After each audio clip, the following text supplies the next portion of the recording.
everywhere. Thank you very much, ladies and gentlemen. And that is nature. Wow.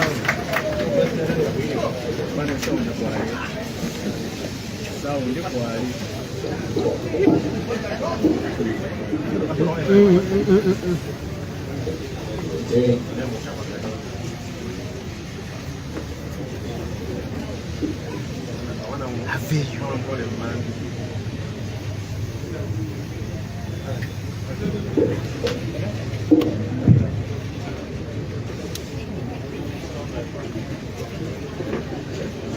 Thank you very much, ladies and gentlemen.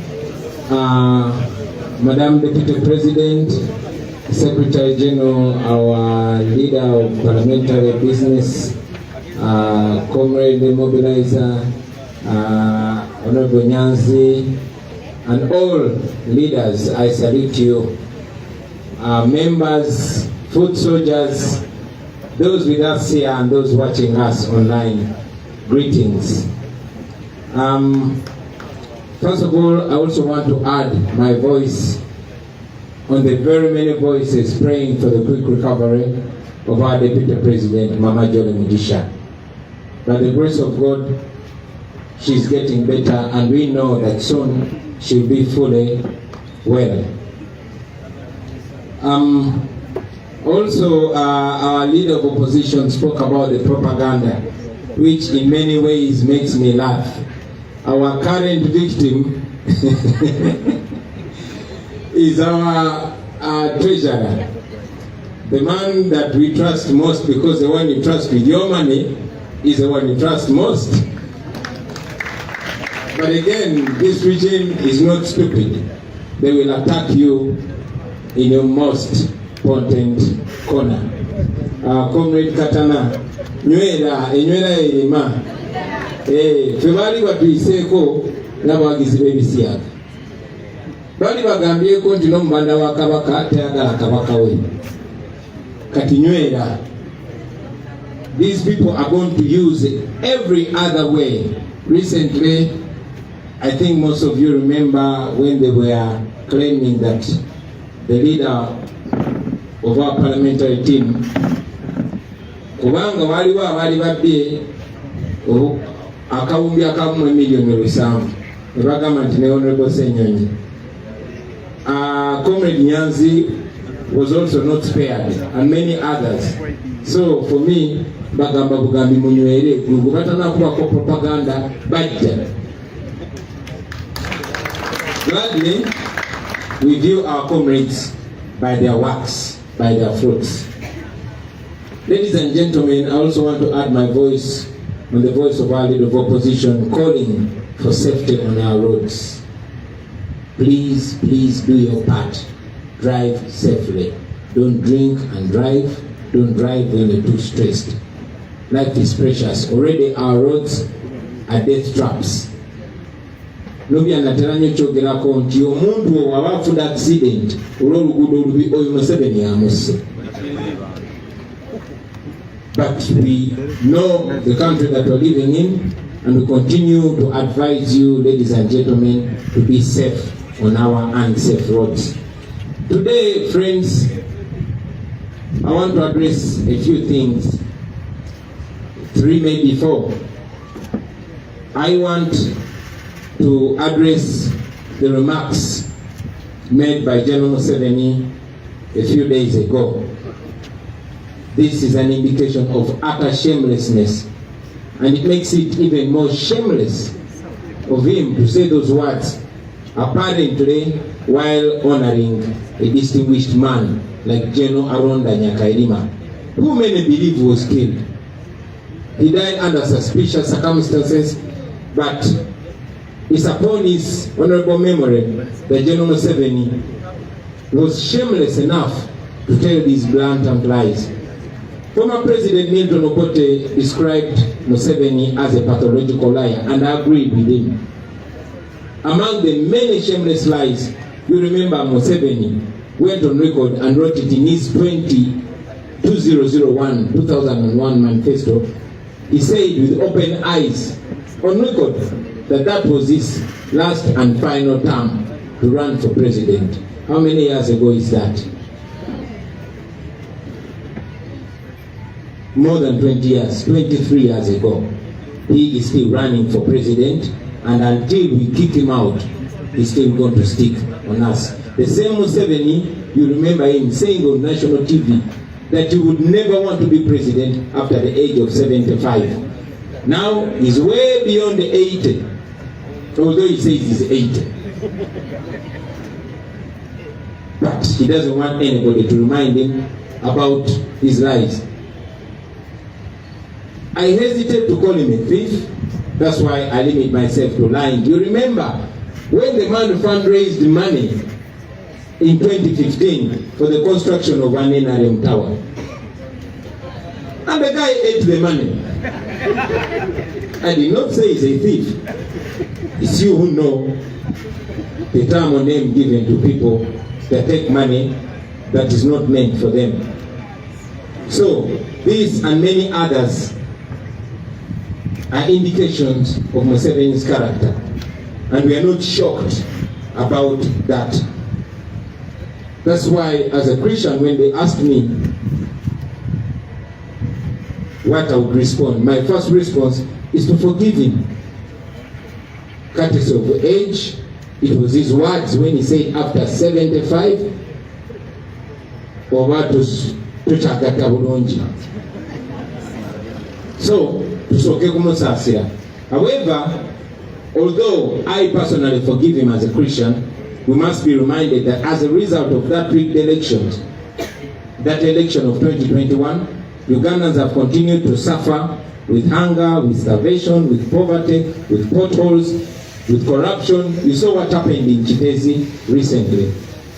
Museveni said that NUP can take him to court about his lies, well knowing that he's under protection of the presidential immunity. Ladies and gentlemen, I have written to Museveni, and in this letter, I put a 23 charge on him.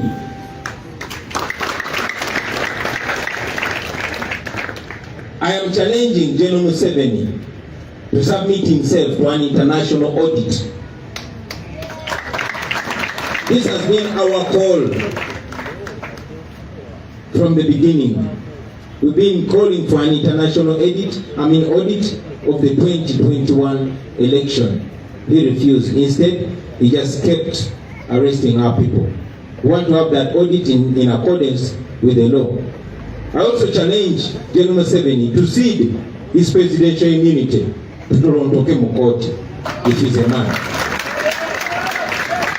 He challenged that, he said, NUP can take me to court. I am taking you to court, Museveni. Put away your immunity. And then say that again. Of course, agenda kusirika because he has nothing to say. But again, this goes further to prove that we know what he did in that election. And if we settle that argument that he has brought up again, then maybe the people of Uganda will get a chance to be led by a president that they realistically elected.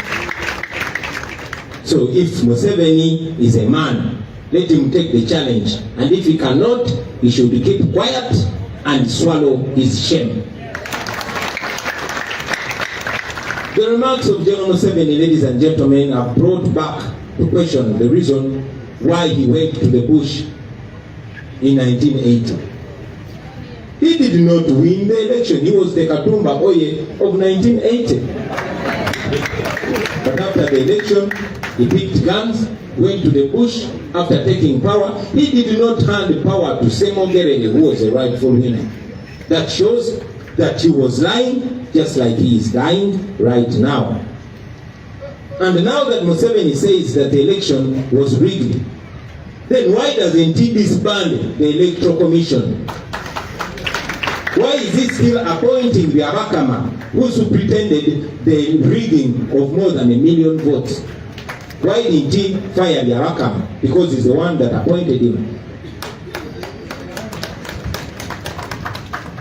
These and many others are questions to Museveni, which I'm almost sure he's going to bury his head in the sand because he thought we cannot answer back to him. Museveni tukutya mwana. We don't fear you. Secondly, ladies and gentlemen, and this is very, very important. You remember that after the 2021 elections, we came out and warned the country that there was a plan to remove presidential elections. Because even if Museveni succeeded in rigging that election, we had completely undressed him. We had completely removed the mask. The world began and continues to view Museveni as the dictator that he is. So, he started devising plans to remove presidential elections. And now, it's in advanced stages. He was so ashamed when we exposed him, and clearly, he cannot afford to go back to elections. Also, we must note that the man is very old and wasted and weak. So, he wants to have a shortcut to that. Also, we should know that he wants to install his brutal son, who he knows cannot even win an LC1 election. In 2021, he got an excuse of COVID and stopped us from going around the country. Now, he has no other excuse. So, he desperately is looking for ways to bring his son to power without an election. And therefore, he's going to know over time to subdue the will of the people. We warned you because this is how everything has started in the past. Everything starts like a joke. You remember when they took power, they said they were going to be in power for only 4 years. 5 years later, they used parliament to prolong their stay in power by 5 years. Then in 95, we got a constitution. It started as a rumor, as a joke, that they were intending to remove term limits from the constitution. Museveni himself even dismissed it, but eventually it came to pass. And then the age limit, it started like a rumor, and Museveni himself dismissed it as idle talk. Long story short, now we don't have term limits in our constitution. We don't have age limit in our constitution. So, today, he's doing the same. He started by gerrymandering and subdividing constituencies to make sure he can place his, I'm looking for a decent word to term the NRM MPs. When I get that word, I'll come back to that matter. But I'll give you an example. That the very recent census shows that the Buganda region alone has 11 million people out of the 45 million. That is about 24.19, close to 25% of the population. This is followed by Busoga with 4.4 million people. Even if we question, without this census that is concluded recently, but even going by that census that we question, still Busoga is indicated to have 4.4 million people. That is about 9.5% of the population, close to 10%. And yet Uganda, with all the people that they have, has the lowest number of constituencies.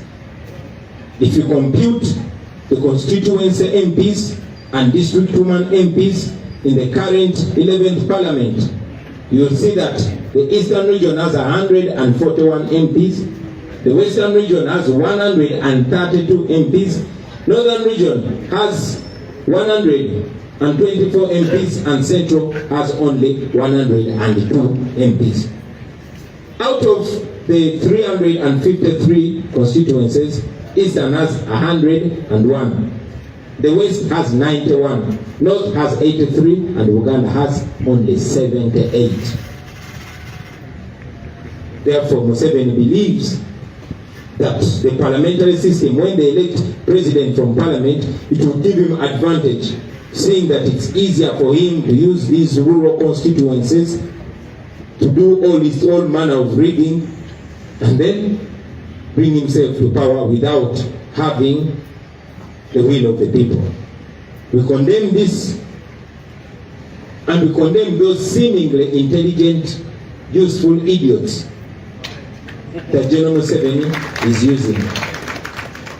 In the beginning, when he wanted to remove the age limit, he used the likes of Kakoza, James Kakoza. And then when he wanted to remove the age limit, he used Raphael Magezi. Now he's using Norbert Mao and Kafuzi and the like. But ultimately, this proposal is intended to hand the country into the hands of Museveni's family. And I want to tell you, fellow Ugandans, this is a very, very serious warning. Once you are handed to this family, it becomes Museveni's kingdom forever. You are slaves forever. The last chance you had is to be able to elect your own president. Yes, they rig elections, but to get opportunity to assert your will. It is seen everywhere. Now they want to take away the power from the people to choose their president. This is not a secret anymore. And they are going to use seemingly opposition people. You are going to see them. Our duty is to open your eyes so that when it happens, you know.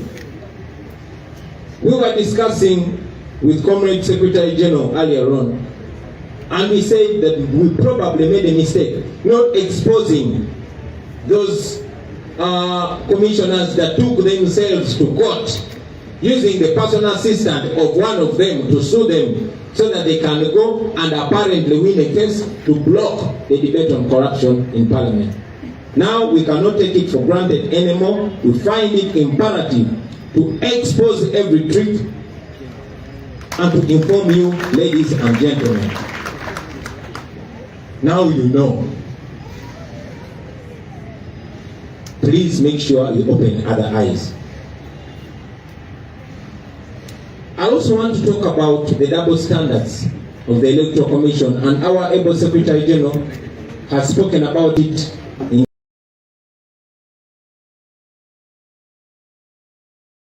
detail. But I cannot help but also add my voice on the same biased Electoral Commission. The same Electoral Commission was very quick to respond to those people,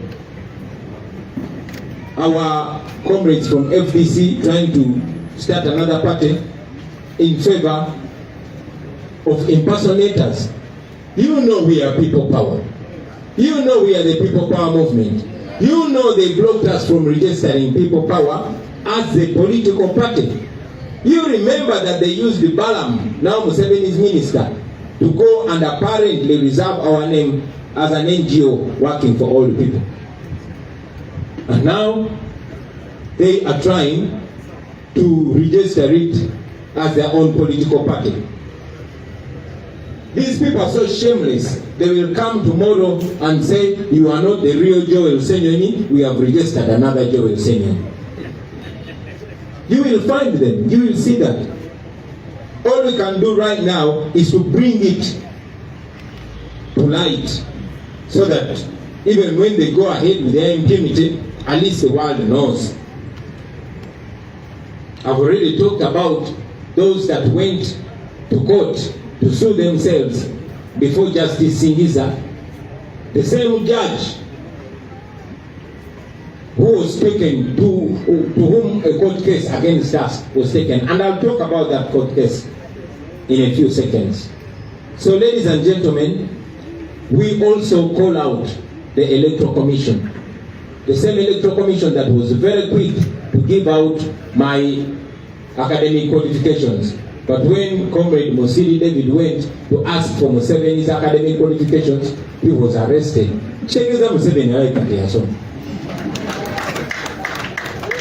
Now, a lawyer called Aaron Kiza asked for details of NRM. The same Electoral Commission that was very quick to give out our records is refusing to release NRM records.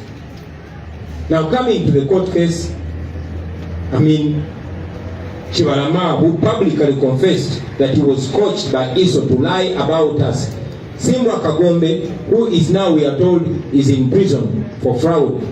And one gentleman called Kasile Joseph Emmanuel. Now Kasile Joseph lives in Masaka and is a personal assistant to our former leader of opposition and our former deputy president for Buganda. These people took us to court. They took NUP to court. And among others, they are asking court to block me from running for any leadership position for 10 years. They are asking court to disband the National Unity Platform. And apparently, the case about our party, through which all of them became leaders, all of them, that case is before Judge Singiza, the same judge to whom they sued themselves and they got a positive judgment. The world is watching. Like we said, our duty is to bring all of it to light. We might fail on anything, but we are not going to fail in opening the people's eyes and exposing evil in this, our country. Did I tell you that this is the same judge to whom Kakwenza Lukirabaseja was taken to, tortured, beaten so bad, but instead of sending him to hospital, he sent him to prison? This is the same judge. Please pray for him. Finally, ladies and gentlemen, I want to talk about the issue of our political prisoners. And we have their spouses and mothers here. Mama Machete, Namalabieko, Bagenze, Bambi. They've been here with us. Now, comrades, as you remember, the regime has been trying so much and eventually failed to provide any evidence pinning these our comrades to any wrongdoing. And they resorted to intimidating them and coercing them into pleading guilty. And yes, you saw some of them pleaded guilty. We sympathize with them. They've gone through a lot. They're still going through a lot. And we know that every man and woman has a breaking point. So we sympathize with them. We don't agree with them. An innocent man must never, ever, ever be forced to plead guilty to anything that they did not do. So, our comrades, we can continue to encourage them to be strong. Finally, ladies and gentlemen, allow me to remind you that we are soon going to resume our nationwide tour. We are coming to you wherever you are. We are going to reach you. So wait for us. Whether on crutches or not on crutches, we are coming. Zake, tuje michana. Tuje. Basebo ni banyabo, nembi ogere mu Uganda. Kumbe bitayogera Uganda. Tubeyanziza namaze okugatta eddoboozi lyange ku bannange bwe bayogeddeko kusasira deputy president waffe owa Western Region, Mama John Mugisha. Of course, ebisinga babyogeddeko propaganda tambula, Comrade Senyonyi amwogeddeko. Zeno oyo propaganda nsesa busesa. Abantu bangi bankubira essimu Bobiwine. Ngatekatana musajja waffe tumwagala nyo batugambye nti ate aba NRM bamuguze. Nesi bwe gusoose nange kenyini bankubira.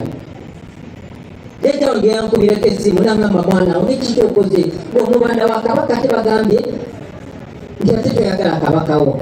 Nemugamba nno mukadde bano abantu baleke balina ekizibu ku mutwe. So njagala okubategeeza baganda bange propaganda tagenda kulekeraawo. Leero ajja kuba ku Lubongoya, enkya ajja kuba ku Nyanzi, luli ajja kuba ku Nze, olala ajja kuba ku Senyonyi, olala ajja kuba ku Katana. Munywere enywera yeerima. ate omukka tasobola kufumba mmere mufumbiro. Njagadde okwogera ku bigambo Mwami Museveni bye yayogedde ku omukolo gwandibadde ogw'ekitiibwa, omukolo gw'okujjukira omusajja eyali omwesimbu General Alonda Nyakairima. Naye Museveni omukolo ogwo yagukozesezza kutambuza Zimbabwe, n'agamba nti twamubba akalulu. NUP ng'ekulemberwa nze yamubba akalulu, omusajja omukulu omuswavu oyo. Weewaawo response yange yasoose yabadde yakumusonyiwa, era tumusonyiwa kubanga abakkiriza Mukama waffe Yesu yatugamba tubasonyiwe kubanga tebamanyi kye bakola ki. Naye Museveni akimanyi, amanyi kyakola, era yaliko pulezidenti wa Uganda Milton Obote yatuwoninga n'atugamba oyo Museveni mulimba wa bbaluwa, ate nga tukkiriziganya naye kuba alimbye ku buli kimu. Museveni yalimba ensonga eyamutwala mu nsiko okulwana, teri yakubba kalulu. Museveni yalimba manifesto ye ya 21 nti gwe mulundi gwe okusembayo okwesimbawo wayiseyo emyaka 23. Museveni kenyini yalimba olw'okumuwa ekitiibwa tetujja kumuyita mubbi, naye yalimba n'akuŋŋanya ssente ku bantu tibagenda kuzimba kizimbe kya NRM. Olunaku lwaleero NRM terina yadde kabuyonjo mu kibuga, sente zonna yaziteekawa, ekyo mukibuuze ye. So ebyo bigambo byayogedde byakomezaawo n'ebibuuzo ku nsonga eyamutwala mu nsiko, okuba mu myaka gy'ekinaana si ye yawangula, yali Katumba Oye ow'emyaka egyo, naye n'agamba nti tebamubya akalulu. Kati Museveni yagambye nti NUP yamubba akalulu, nti era NUP bwebe yatusomozeza. Museveni muwandikidde omuko gw'ebbaluwa era nga mukyaginze ebikolobero 23. Mwene ebbaluwa Museveni musomooza, yagambye tumutwale mu kooti. Museveni musomooza kubanga ebyo yabyogedde nga manyi nti alina immunity. Omuntu obanga oli mu ntebe ya pulezidenti wadde obbye enzibe oba n'immunity tebasobola mukutwala mu kooti. Museveni bw'oba weeyita musajja jako immunity yo tugende mu kooti tulondoke obyogere, oddemu obyogere nga bwabyogere obanga ddala biwayogedde obyekakati. Era bw'oba tokisobola ekyo sirika okuma ekitiibwa ky'emyaka gyo omanye era kisikomawo ku nsonga eyo.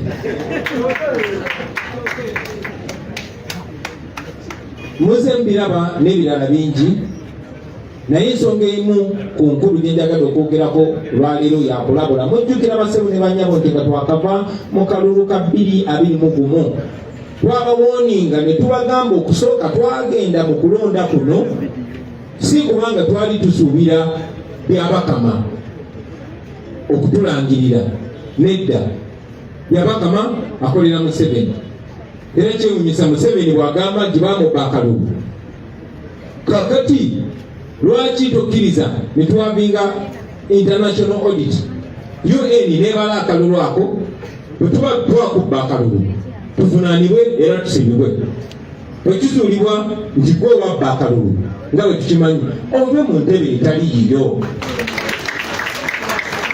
Yabaffe eyali akulira akakiiko k'ebyokulonda byabakama bw'aba bakubba akalulu, lwaki byabakama tomugoba kuba gwe wamulonda? Lwaki wazeemu n'omulonda? Anyway, oyo Museveni tabamalira nnyo budde kuba ebiseera bye eby'omu maaso yabiyitamu dda, yabireka mabega.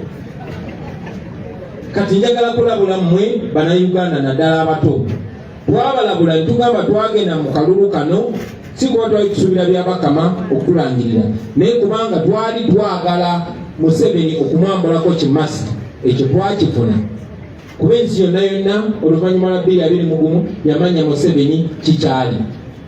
Naye ate twabalabula ne tubagamba waliwo olukwe olw'okugyawo okulonda nga biringa byakusaaga ne bagayebo bya adaawo oba osusse ajjewo okulonda bwabadde agamba akalulu alina amagye ayinza okugyawo okulonda. Twabagamba Museveni alina pulaani ey'okugyawo okulonda.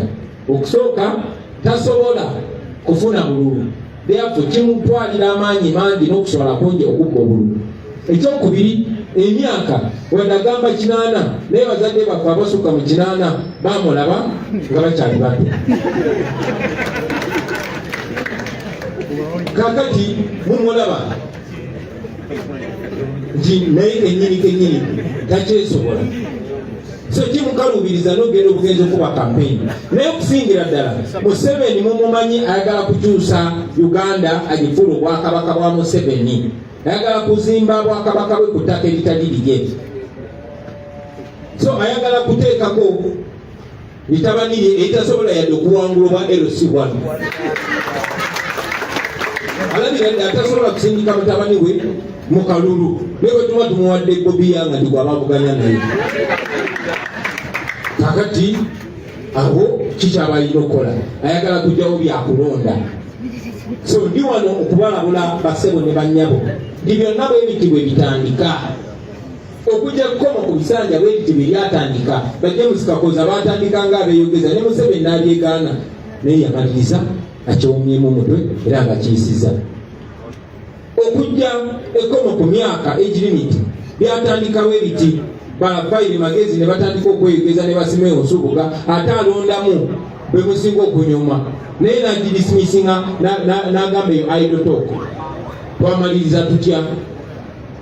Kati olunaku lwaleero ekyennaku akozesa abo be twali tulowooza nti bategeera nnyo bano Batimawo Bakafuuzi n'abalala.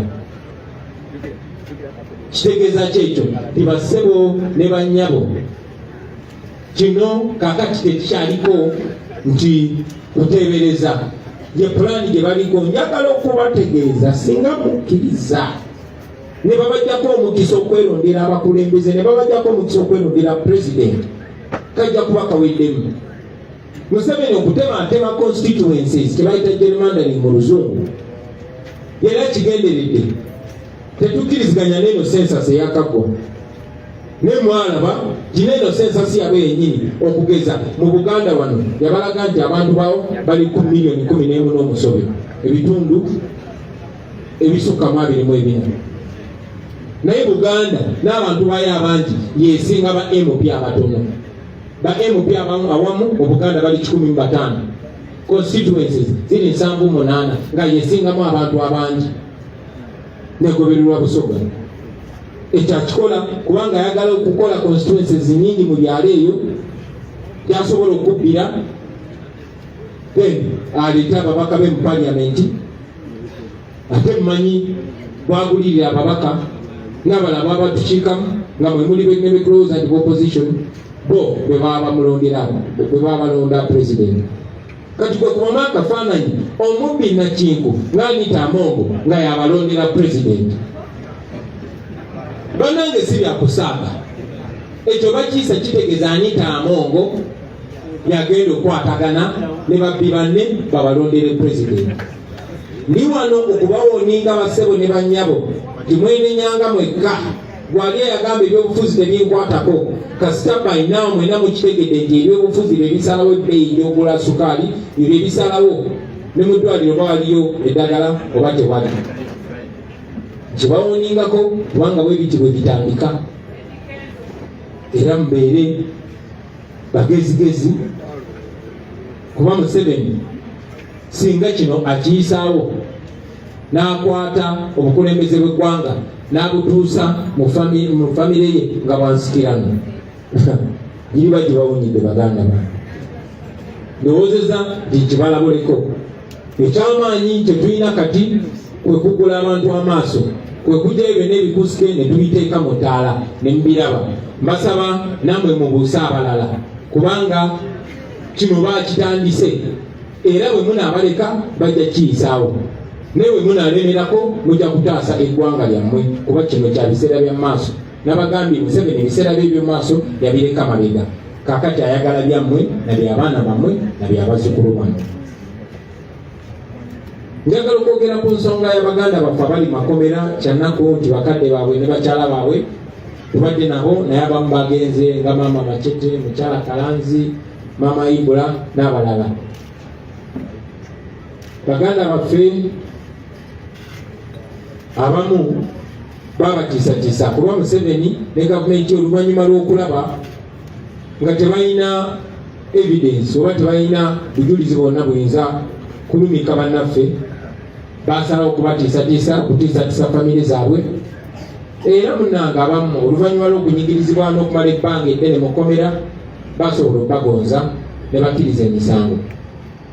Tubasaasira kuba embeera gye babaddemu n'okutulugunyizibwa oba oli bayinza okubagonza.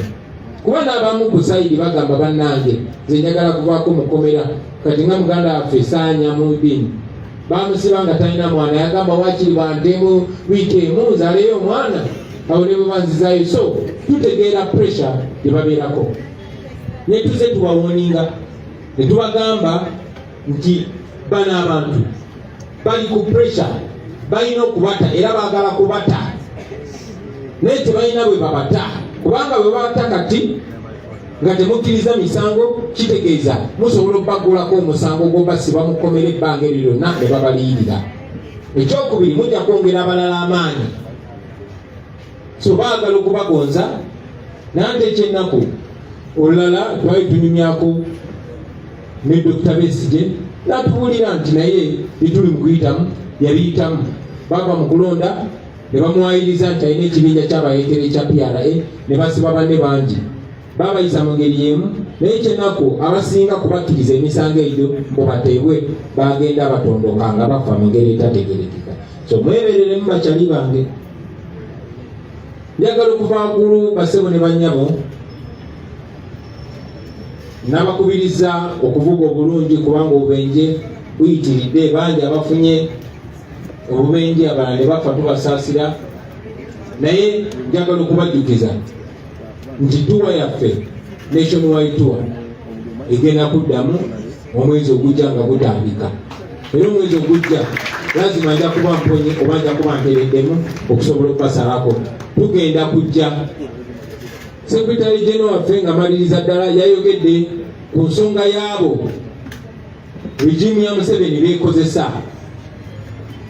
Mwalabye nti bannaffe abaali aba FDC kati abagezaako okutandika ekibiina ekirala babalemesezza okukitandika. Naye Electoral Commission yennyini akakiiko akagulira ebyokulonda twagenda nga twagala okuwandiisa ekibiina kyaffe ekya People Power ng'ebiseera bye tukyali People Power Movement ne batulemesa. Abali munda ne batutegeeza nti order from above, gavumenti yalagidde tebawandika kibiina kyonna. Tebakomaawo, omu ku gwe bakozesa Balamu n'agenda n'agamba kati erinnya alyesoose aliwandiisiza ng'ekitongole ekiyamba abakadde. Bwe baavaawo ne bafuna abamu ku baali bannaffe ne bagenda nga baagala batwerindikemu, kuba bo balowooza nti bw'ojja n'ogamba kati mpandisiza erinnya nga Kyagulanyi bwe tolina kweyita Kyagulanyi. Nakibagambyeko bwe basobola okukeera ku makya ne bagamba kati tutya nnyo zaake ne baleetayo zaake owaabwe. Kati ne Museveni ayagala okukolayo People Power yiye era yafunayo abafere ne bagenda nga beerindise muffe nga Secretary General waffe bw'abanyonyodde ti ne bagenda nabo ne bagamba bwa People Power mulungi akakiiko ke kamu kaali kamaze okuwandiisa moto yaffe nga People Power, our power. Era akakiiko ke kamu tekaali katugana okuwandiisa ekibiina kyaffe ng'ekibiina, naye bwe twali tuwandiisa constitution yaffe empya eya NUP moto yaffe eri People Power, our power, era eri well registered n'akakiiko ak'ebyokulonda. Tubalindiridde tumanyi nti akakiiko ke kamu kaze kakola ebintu ebiraga kyekubiira. Mujjukira abantu abamu bwe bagenda ne basaba empapula zange ez'obuyigirize baali bangu nnyo, munaku tono baali bazibawadde. Ne muganda waffe David Musiri agenda nga asaba ebiwandiiko by'okusoma bya Museveni bamukuba bukubijjeeke. Era ekyo kikyabobya bannayuganda omutwe. Museveni akoma mu piiki oba siniya ki, kubanga tewali yali alabye ku mpapula ze za buyigirize.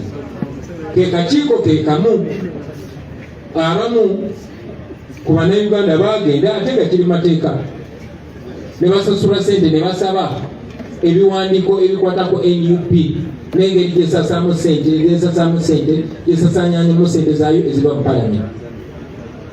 ne babibawa newankubadde bagenda ne babijingirira nga bagala batufaananye ng'abatasipeninga sente zaffe mateeka. Leero nkiiza omu ku balooya balwanyizi b'eddembe bagenze ne basaba akakiiko k'ebyokulonda ebiwandiiko bya NRM. Tulindiridde okulaba era tulindiridde okulaba n'engeri gye beeyisaamu kubanga bo ensi emanyi gwe bakolera. Naye ffe kitwagala okwongera okubakubamu ettaala n'ogera okubambusa waggulu kubanga bagamba enkima gyekoma okwambuka gyekoma okwoleka obwennyini nga waggulu basebo ne bannyabo mbazaamu amaanyi temupowa temunsaasira nnyo siri bubi nnyo ate ngenda kuba bulungi mu bbanga tono ngenda kuba ntambula nga n'emisinde enziruka naye ate temubeera kunze nzekka njagala kino kibalage nti omuntu yenna ayinza okukosebwa ku ffe bayinza okulemaza omuntu yenna ku ffe bayinza okulwaza omuntu yenna ku ffe bayinza n'okutta omuntu yenna ku ffe naye kyonna kyekiri songa mbere kyonna kyekiri temukowa mugende mu maaso mwebali nnyo mwebali endaa kumpuliriza basebo ne bannyabo Mukama abampere nnyo omukisa. People power! Our power! People power! People power! Our power! People power! NUP! Everywhere! Everywhere! NUP! Even here! NUP! NUP!